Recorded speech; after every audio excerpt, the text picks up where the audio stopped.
Says upcoming. Yes, it's live. Yeah, it's live in all the platforms. Let me check because I have to do some adjustment. Yes, sir. So I will do an adjustment now and I will save. Excellent. So now I need to adjust in our platform.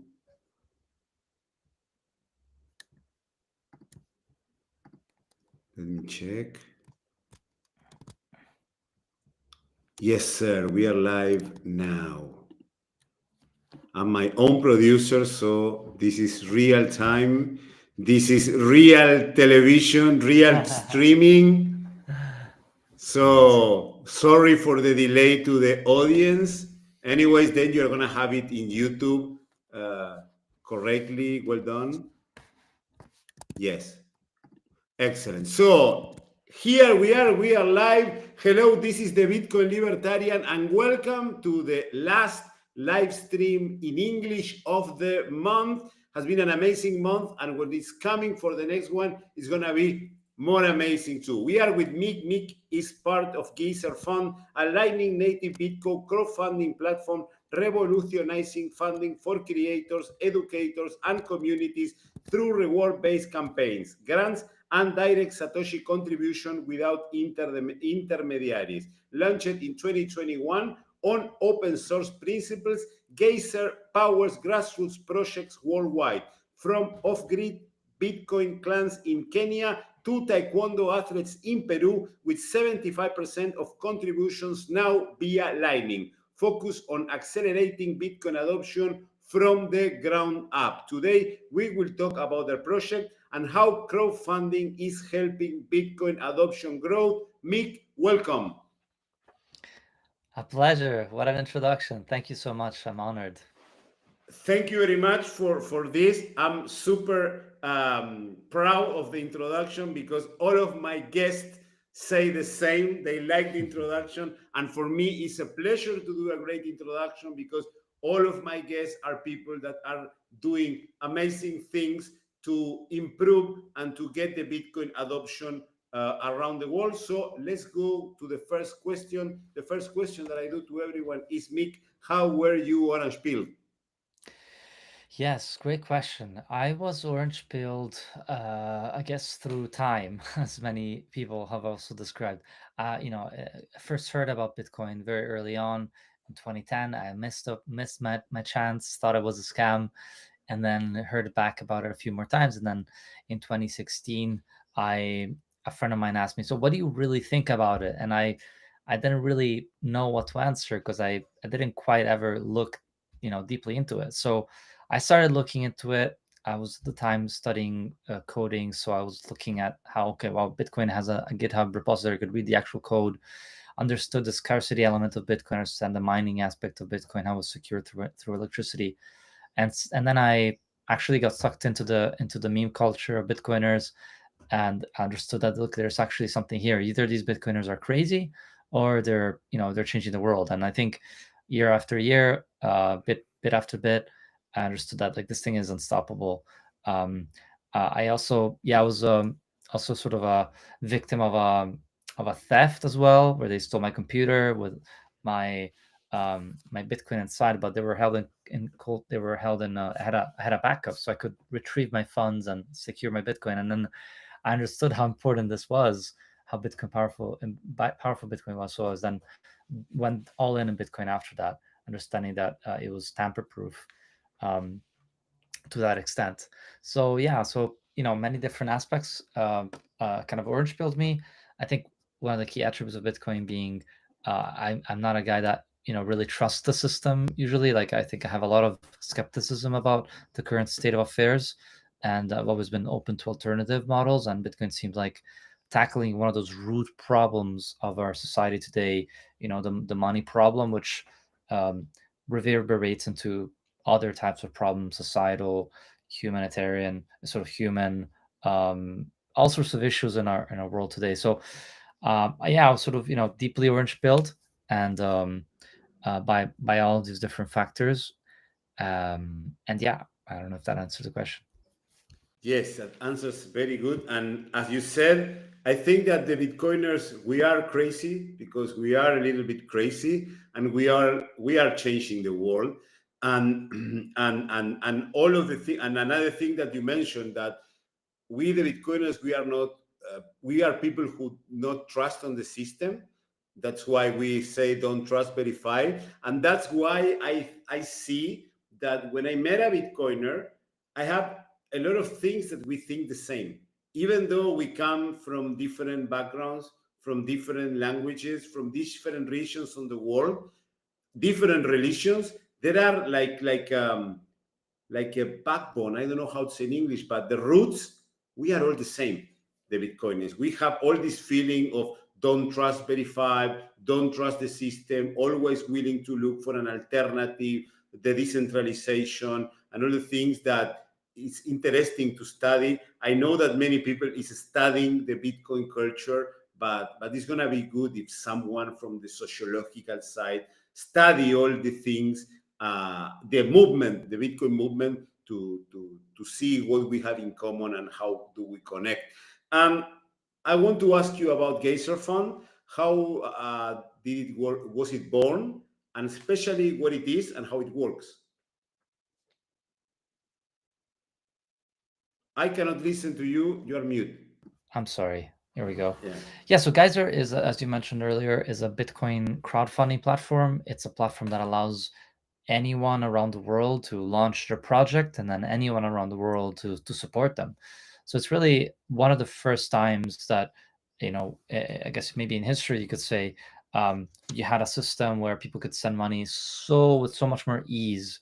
Um, we it was initially born because I was learning how to run a node. I was playing with node running, and I was thinking how, like, this is how we scale Bitcoin to the world, right? We scale it through Lightning. Even though there may be custodians in place, we can actually take Bitcoin in the hands of people around the world to actually use them, and have a money that is inflation proof and tamper proof. So understanding that, then understood there's so many use cases of things that you can build. And I was noticing at that time that a lot of Bitcoiners had ideas, podcasts, um, books being written, and all these sorts of things. And there was no easy way where people could actually share and support each other. And I myself come from that background. Like, I like to support, I like to fund and support projects that are on Bitcoin, and kind of really push these types of projects, and to kind of cultivate the ecosystem. And so that's really what gave me the idea of yeah, like, something like this needs to exist. It's inevitable that you would have a platform where people can receive funding around the world. And only after starting to do some research that I realized that traditional crowdfunding platforms like GoFundMe, like Kickstarter, are only available around 20 countries. I think in Argentina you have um, Cafecito. I think it's a popular one, Cafecito, right? yes. That's a great one. But as you can see, each country has their own niche platform that uses their own financial, like, sort of fragmented financial system. Um, but it's that problem that I saw Bitcoin potentially fixing really quite well, because now anyone around the world could launch it, right? You don't have to wait for your cafecito in Argentina. You know, and in a lot of countries in South America and Africa, you do not have a cafecito. So that's kind of, I think, the problem that really, I think, we understood works really, really well, for guys Can to I solve. add? Can I add a thing about cafecito? Because it's in Argentina, but even though I'm Argentinian, I don't live in Argentina. So I live in Hong Mm, Kong.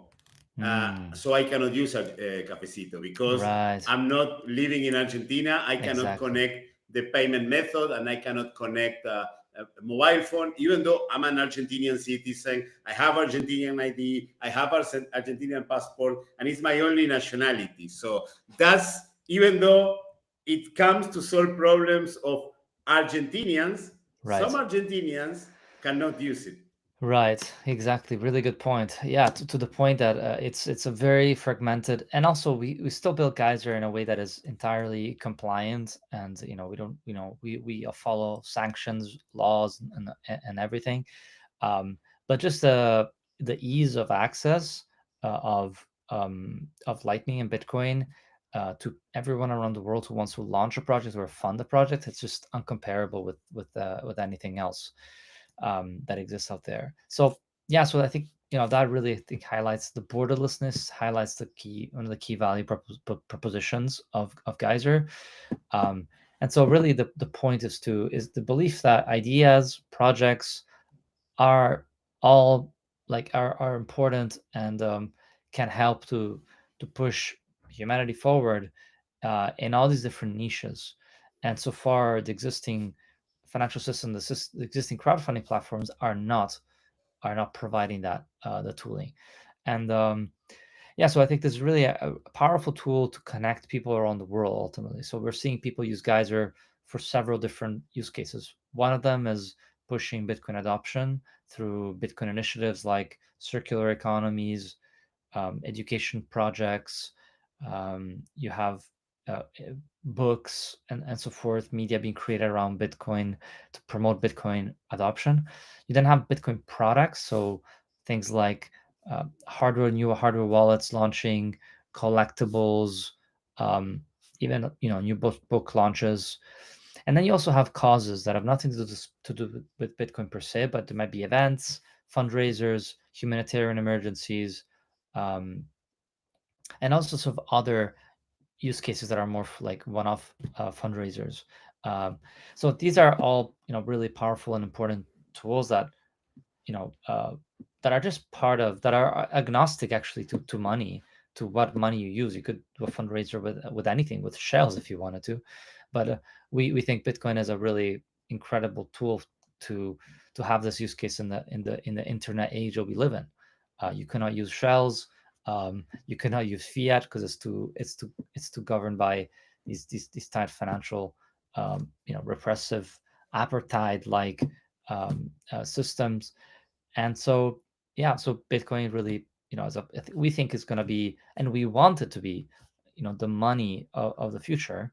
Bitcoin is a great store of value, but we very at the core believe in the power of Bitcoin as a medium of exchange as well. So so I think Geyser crowdfunding is a really powerful use case to kind of be testament to the fact that Bitcoin is already today being used as a medium of exchange. It's already being used today as a way that people can share value across space. Um, so this is why I'm so bullish on Bitcoin, on Geyser as a powerful tool to showcase the power of the medium of exchange thesis. Yes, excellent. And as you said, I think that Bitcoin what makes a crowdfunding platform better with Bitcoin is that it's borderless, it's permissionless. Anyone can invest, anyone can fund from any part of the world just with Bitcoin. And another thing that comes into my consideration is when there was the truck issue in Canada. That the GoFundMe says the money that people was donating to the truck drivers. So that's Right. why what happens with decentralization. Yeah, and to add to that story, the truckers, um, they froze. So the government froze the GoFundMe fundraisers, but they also were able to seize, I think, two-thirds of all the bitcoins that were donated to the campaign, and that's because they were using centralized exchanges like Coinbase to actually raise the funds. And I think that's the power speaks to the power of Geyser, because our model is that we never custody the funds. We never control the fund. Never have the ability to stop the funds from going through. We do have the ability to take a project down if the project does illegal activity. Again, is in a sanctioned country. uh, we are responsible for that to some degree, although we are non-custodial. But in any case, we do feel the need to make sure that Geyser Of course. Geyser's brand remains um, remains aligned to the Bitcoin thesis and Bitcoin principles, but at the same time, we want to be able to protect our users, our funders, from sending funds to projects that are, uh, harmful, even spam, right? So there's that problem. Um, so we definitely like to do our curation, but once a project receives a contribution, the funds go straight through to them. It's direct donation, peer to peer. So Geyser really is actually just an interface. We are an interface where you can create a project, raise funds with Lightning and on chain. All the funds go straight into your Lightning address, and we could never freeze funds, at gunpoint. Although we can take projects down, to be super transparent. And that's where I think it actually does elevate the quality and, the curation of what is on the platform. Um, yeah, so I think that's all really really important to kind of to understand. And walk us through the process, the basics. How does someone launch a project on Geyser? And how is the process? Let's say I want to, and which kind of projects I can found, I Right. can launch on Geyser. Right. So the types of projects that you can launch are kind of what I described before. So if you're doing Bitcoin initiatives, so if you're doing something that is pushing Bitcoin adoption, whether it's a circular economy or launching a new book or doing an education initiative or, you know, building a PowerPoint about how the importance of Bitcoin, for example, it could be anything that is helps to launch Bitcoin adoption that other Bitcoiners want to support. You then have Bitcoin products. Maybe you're launching a new type of collectible, trading cards, a book, etc., or a humanitarian or like a cause of sorts, like a fundraiser. So in all these cases, you just go on Geyser, you log in. You can log in with Twitter, with Noster. So you connect your social profile, which is super important. And what you do is you just go ahead and you create a project with a title, a description, a long form story that explains what you're funding for, why you need money, where the money is going, who is part of the team, and yeah, and like why it's important that you receive the funding. And then once you do that, you add your Lightning address, where you will receive the funds. Um, and There's probably a few more details you can add to describe. You can add kind of proof of, you know, um, the proof that you say who you are. You attach all your social logins, and then boom, you launch and you're good to go. People can start funding you immediately. Um, so it's really really straightforward. Something that we're going to be adding soon as well is the ability to do all or nothing fundraisers. So right now, all the fundraisers, again, as I mentioned before, you receive all the money as it comes in directly. So I fund you and you receive the money immediately, right? But the all or nothing is actually a little different. So as the creator, you can set a goal and you will only receive the money at the end of the timeline if you reach the goal. If you do not reach the goal, the money goes back to the funders. So this is really powerful because it's like a Kickstarter model. It's powerful because the contributors are more willing to fund you if they know that you will only get the money if you reach a goal. And also the creators are more willing to launch a project if they know that they're not going to get the money if they don't reach a goal, right? um, and overall the time aspect is so important because what it does is that it creates a strong pressure to push really hard in reaching the goal within that set time. You're going to be working really hard to make sure that you reach your goal by that set time. So it creates this really important um, kind of important pressure um, to actually not make this project kind of ongoing, but actually push really hard to make it happen within that set time. Excellent, excellent. And you recently launched the Social Carrot Launchpad, where project needs community followers before accepting the funds. Is this similar So or it's so actually the all or nothing will go to replace the launchpad. So the launchpad will be sunset. We will sunset the launchpad because the all or nothing will act as a type of launchpad basically. So in this kind of launch, they not, don't need anymore a certain amount of followers to reach the goal. No, no, no. Right. and Exactly. and and when so it's as easy as that. You just create a you log in, you create your project, you describe your project, and as soon as you get approved, I assume that you have some period for Yes. curation of the project, as you Yes. said, you can start Yes. receiving the funds in your Lightning network. Yes, that's correct. Yeah. And this is just like a, let's say like a contribution, or the people who puts the money in the creators or the funders have some kind of retribution or some kind of shares on the project. So it's all voluntary.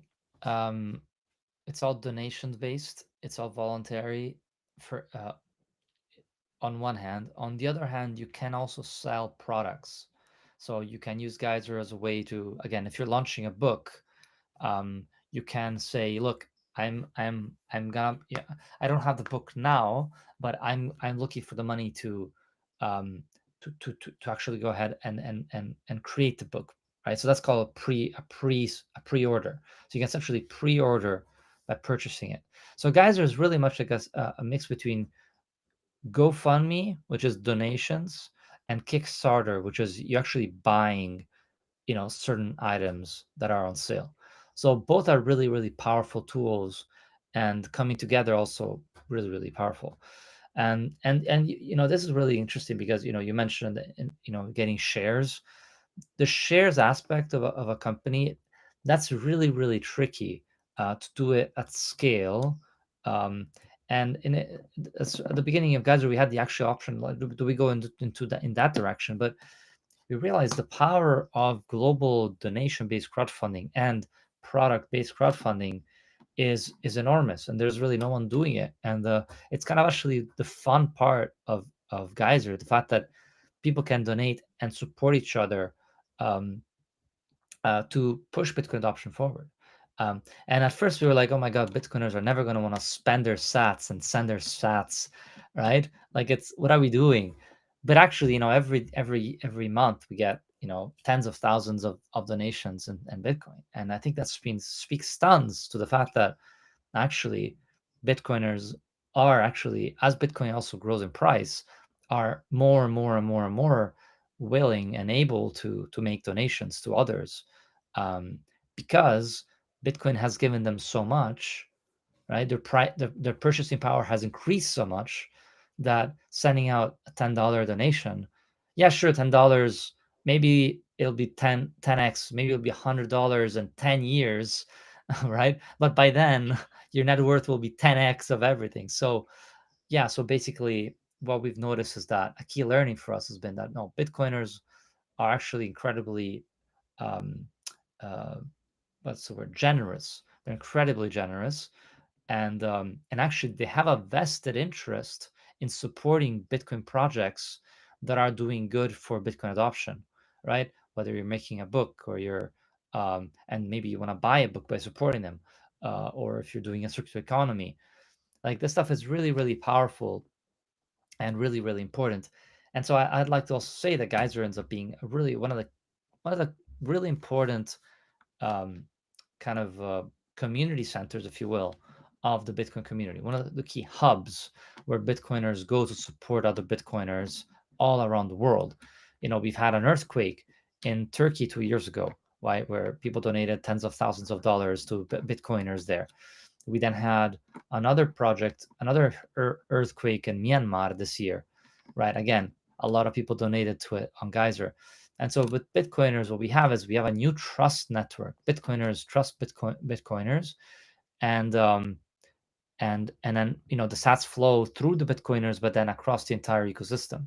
So yeah, so incredibly bullish about Geyser and also the Bitcoin community as a key social layer where change happens, where again, Bitcoiners want to see the rebirth of the world around us, and one really powerful way of doing it is through crowdfunding. Yes, I agree with you. And most of the Bitcoiners, especially the OGs, and the OGs that are hardcore maxis, they are willing to spend their sats. Probably they have a lot of Bitcoin because they went early, but their main goal is not to like push the treasury companies or push the government adoption or the institutional adoption. Is pushing these communities and donating sats, because for most of the Bitcoiners, especially the OGs and the hardcore Bitcoiners, is that the best way is to circulate. Bitcoin has to circulate because Yes. it doesn't, it was not created to be in a cold wallet of some company or government. It's created to circulate and to give bank and voice to those who are more in need. That's why I see many projects that you have in Africa. I want to speak about a little bit. And also I want to ask about the grants that Geyser supports. I don't know if are direct through Geyser or with other Bitcoiners. Yeah, really good question. So the grants. So grants is it's a bit like a separate product to Geyser itself. Geyser is kind of Geyser crowdfunding, and then grants is a separate uh, sort of projects that currently exist within our platform. In the future, we're going to be separating it out as a separate standalone project, a product. Um, but how it works is basically the key idea is this, right? With crowdfunding, it's people with projects and with ideas that are saying, "Hey, fund me to make this happen," right? But grants go the other way. Grants is those who have the money that say, "Hey, help us fund, help, no, help launch projects within this idea and help, do this," right? For example, we had some OGs saying, "Look, we want to donate 1 Bitcoin." Actually, already 3 years ago, Bitcoin was around $15,000 then. Um, and then they were like, "Okay, here's a Bitcoin, just 15,000. Now it's worth 100,000 or more." Um, and do work around Bitcoin education, right? And so what happened is that the education projects applied to the grant, received the grant, and then they were doing work around Bitcoin education. So it's a really powerful tool that works, the opposite way, supplying funding rather than demand funding, and it's kind of complementary to Geyser because a lot of the projects on Geyser can receive donations from the community and then go and get some grants. So it's still two things together that really come together quite nicely. Um, so yeah, so I think that's kind of the idea there. Again, now it's still in the early days of the grants, but in the coming months we'll be spending some significant time and effort in the grants, and you'll recognize it a lot more in the future as a standalone product that a lot of different companies can start using. Excellent. And talking about the projects and the success stories of Geyser Fund, you've highlighted projects like Bitcoin Chama or Shama in Kenya, in rural Kenya, that has off-grid users, farms, and merchants using SAT. What makes these circular economies powerful for Bitcoin? And also talk a little bit about the project. I will contact them to have them in our podcast, but what makes this project unique? Right. So the circular economies are, I think, as you've mentioned already, are really important for making the circulation of Bitcoin happen. And Bitcoin, one of the key function of Bitcoin price is adoption. So the more people use it, the more number of connected users in the network, the more the actual usage, the more velocity, the more activity, and therefore the more price as well, price increase of Bitcoin. So like just like you say, the price of Bitcoin, I think, can increase with just Bitcoin being sitting in cold storage, but actually a key function is the connected nodes. And if you're just hodling Bitcoin, you're a single connected node, but as a spender of Bitcoin, you are actually help to amplify the number of connected nodes in the network, which is more important for price. So circular economies are an effort to do that, right? They're an effort to um, expand the adoption through merchant adoption, through getting Bitcoiners to those places and spending sats, and uplifting and supporting the local circular economies. The local community as well through social entrepreneurships. So, for example, we had a project in Berlin, El Salvador. This guy, there's a wonderful circular economy there, and there's one guy who does graffitis, and so he receives, I think, over a few $1,000s, I think $3,000, from the Bitcoin community in El Salvador, but also around the world, to fund the making of a beautiful art festival in Berlin, where these artists came to the town and redecorated the entire town. And so that was a really beautiful display because it shows how pivotal circular economies are to the adoption in a local area, and also how it can lead to these new type of social entrepreneurship projects that actually make the life in the town of the circular economy better, right? So you had football clubs seeking funding with Bitcoin. You had artists. You had people looking to increase remove the pollution from the streets. All seeking funding with Bitcoin because there's no other option. And so, what makes these projects different? Well, I think this is what makes them different: is that the circular economies are these initial hubs for the locals to get connected to both Bitcoin and the Bitcoin community. That will then help to essentially drive the flow of funding into the local system. So yeah, these are all really, really important aspects. I think circular economies are incredibly powerful, and an important part of the adoption of Bitcoin, I think. And so right now, guys, there are, I think, over 80, maybe 100 now, circular economies, and we actually are planning a grant in the next few months focused on circular economies. So I'm really excited about that. Interesting. And another thing that I found interesting is Sats Fighter, because I love fighting. I love martial arts. So Right. Sats Fighter is the project funding a taekwondo athlete journey to a championship in Peru. How does it work?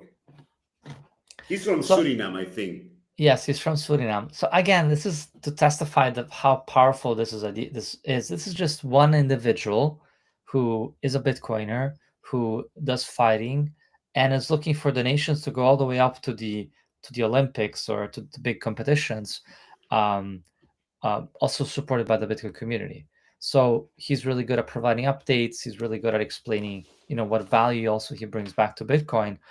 Um, but ultimately, that is the idea: is that anyone, right? Anyone can use Geyser. Anyone is a creator. Anyone can contribute to Bitcoin.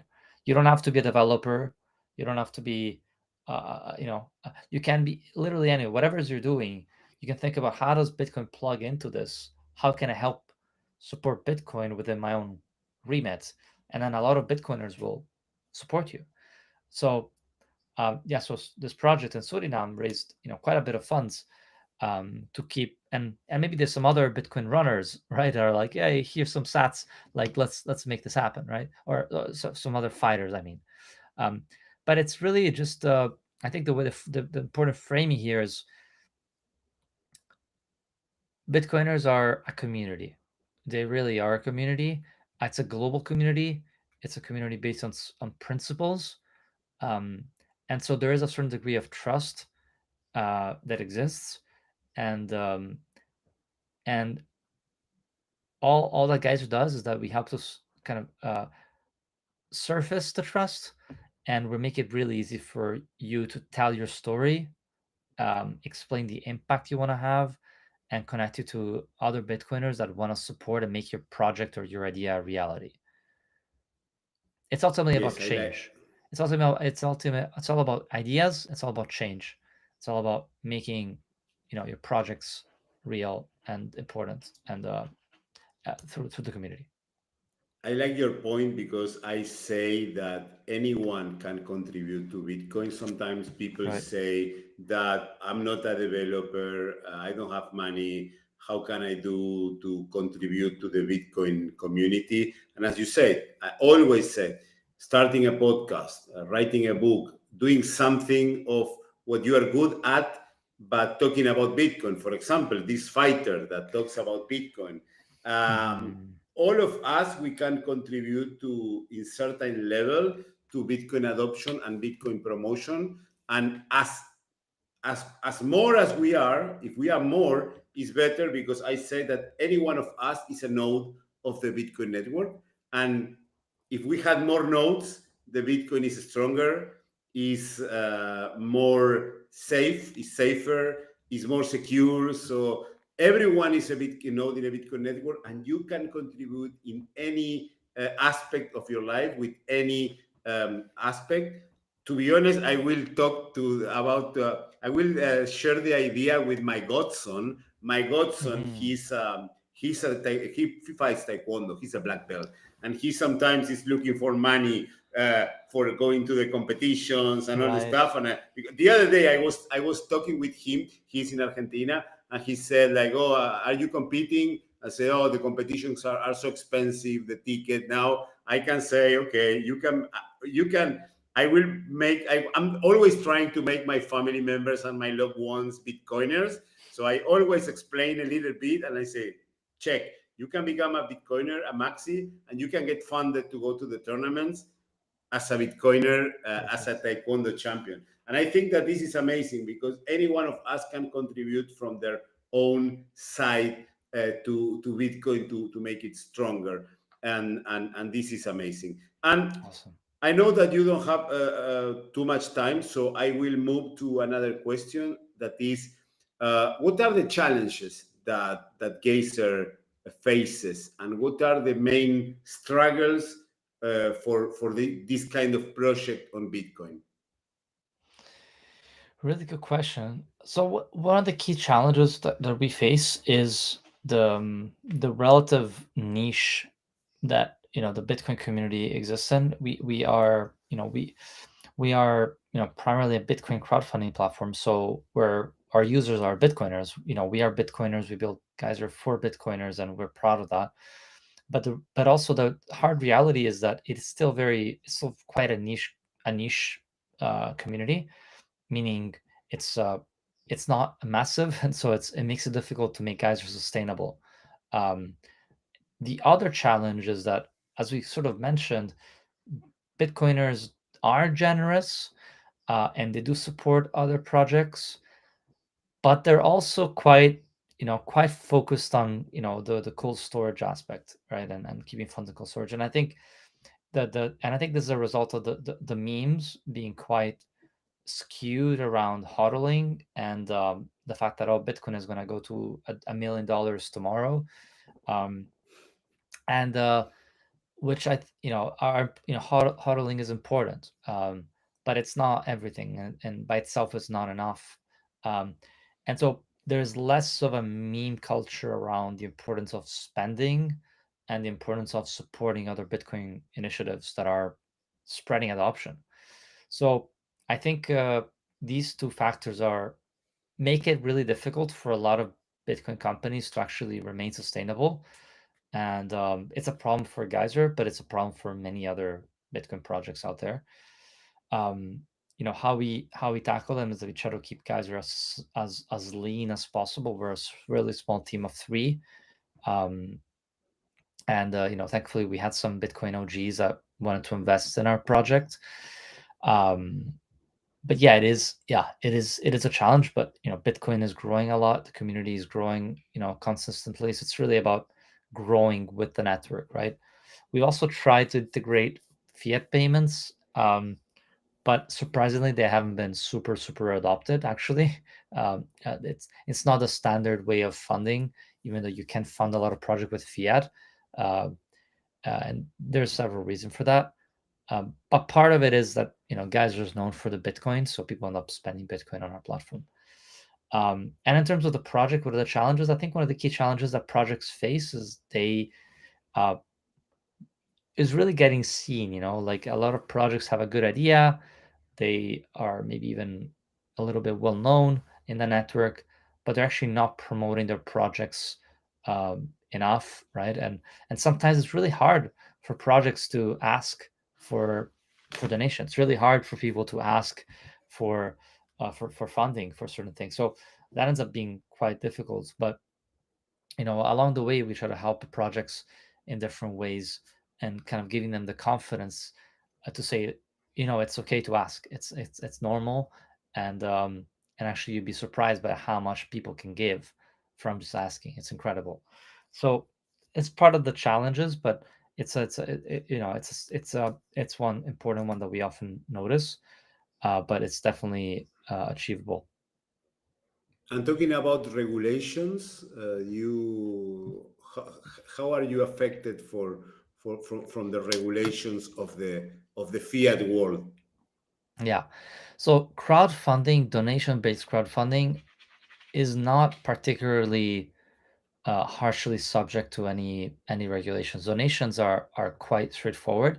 What's really important is that we follow sanctions laws, which we do, that we follow all sorts of um, you know um, yeah, just like due diligence, right? Doing due diligence, make sure that we're not funding anything illegal.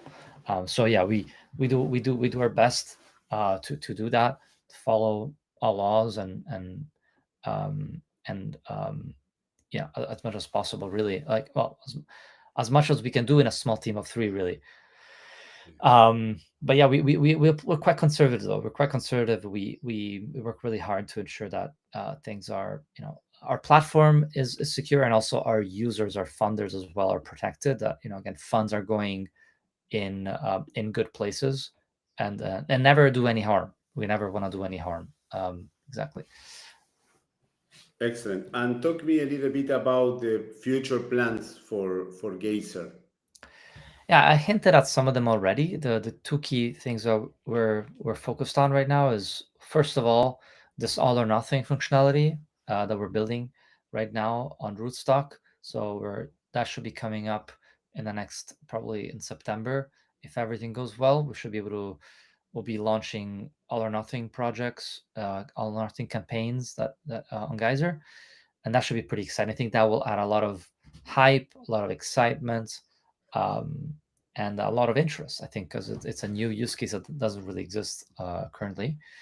And the other thing is the grants, right? We want to take the grants to the next level. We want to make grants a separate product that where anyone can launch a grant easily, manage their grants, and also enable community voting grants on Geyser on the Geyser grants, meaning the community decides where the grant funding actually gets allocated based on the votes, based on the sats sent.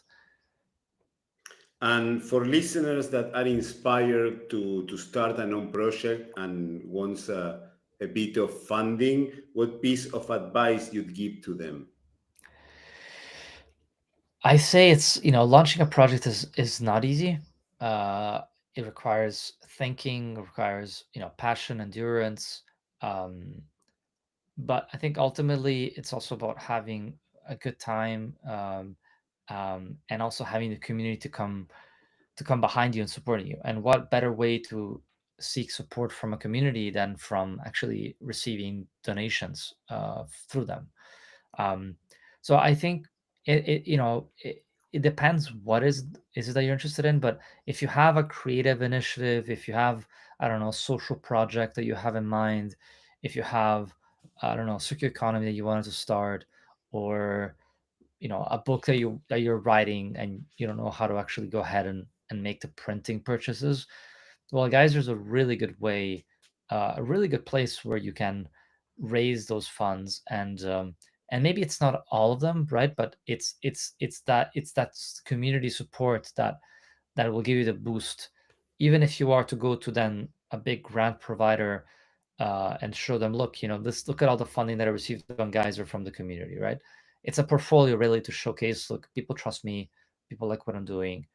Um, and so, yeah, I'd say like give it a go. It doesn't hurt. I'd also suggest going on our guides, guide.geyser.fund. Check out our guides there around starting a project. What are the good what's the checklist really there? Um, and yeah, what are the things that you can do to support to support adoption and to give back to Bitcoin. Um, yeah, I think, you know, don't ask for permission, right? Don't ask for permission. Like Bit, you know, Satoshi didn't ask for permission to create the right paper. You can just do things, like the meme goes. You can just do things. You can just launch a project on Geyser, ask for the community for support, and have an impact. Excellent, excellent. And the last two questions that I have to for you are the same that I do to everyone. The first one is, how do you see the future of Bitcoin? I'm not talking about price. I'm talking about Bitcoin itself as a Bitcoiner, as adoption, as a medium of world change. How do you see the future? That's a tough question, but I think the future is bright. I think the future is, like so much is happening. Now you have treasury companies. The future of Bitcoin is bright. Bitcoin is winning, um, and it's slowly creeping into every aspect of society, including S&P 500 companies. Um, and at the same time, it's odd because Bitcoin is sort of winning, but at the same time, there's still so much to build and so much to do. So actually, I think from that perspective, there's no better time to be building on Bitcoin. And maybe I would have probably said the same thing 4 years ago at the beginning of Lightning, which is what I was saying. And I think Lightning was actually, all the hype. It was super exciting, but now Lightning is almost a little boring. Like it's like we take it for granted. We take it for granted. Um, but I think that is a sign again of success. Um, Now I think there'll be interesting things like ARC will be exciting. I think stable coins will be a really important aspect, and I think stable coins and the growth of stable coins is what ultimately leads to the growth of Bitcoin. So maybe we still have 5 to 10 years to see proper global adoption of Bitcoin. Um, and that might happen through stable coins potentially. But yeah, I think the next cycle, 4 years, is going to be really really interesting. I don't know. Let's see. Maybe we still get a little bull market. Yeah, we're in a bull market. Some people are saying, oh, maybe this is the end of the bull market. I think we maybe still have a little bit longer to go. Um, but yeah, I think overall, apart from that, I think it's a good time to start building on Bitcoin. That by that I mean Lightning, I mean Arc, um, and just start building the bridges with the real world. Let's bring Bitcoin to the real world, and there's a lot of really good examples of projects doing that, and that means software, hardware, but also education, That's books, culture, movies. There's so much to be done. that's the goal of us, and that's why we are here trying to bring the message of Bitcoin to the people. So that's why we don't talk too much technical stuff. We just bring Bitcoiners to talk about Bitcoin, so people know that we are not just crazy people from Wall Street or millionaires or developers. We are just normal people that once went to the rabbit hole and discovered this magic tool for human change that is Bitcoin. I have to say I'm a super bull, so I'm not. I'm not. We are in a perpetual bull market. I say we are in a perpetual bull market since 2008, and we see corrections. All the things that we see are corrections. Bitcoin is going up forever. When in doubt, zoom out, and you're gonna see that these corrections that probably scare people are just corrections that shows us that Bitcoin is a living organism and it's alive. And sometimes it becomes boring, and this happens to not be so boring. And the last question that I have is, if you had the chance to sit down with Satoshi Nakamoto to drink a coffee, what would you ask or say him, her, or them? What would I ask Satoshi? Um,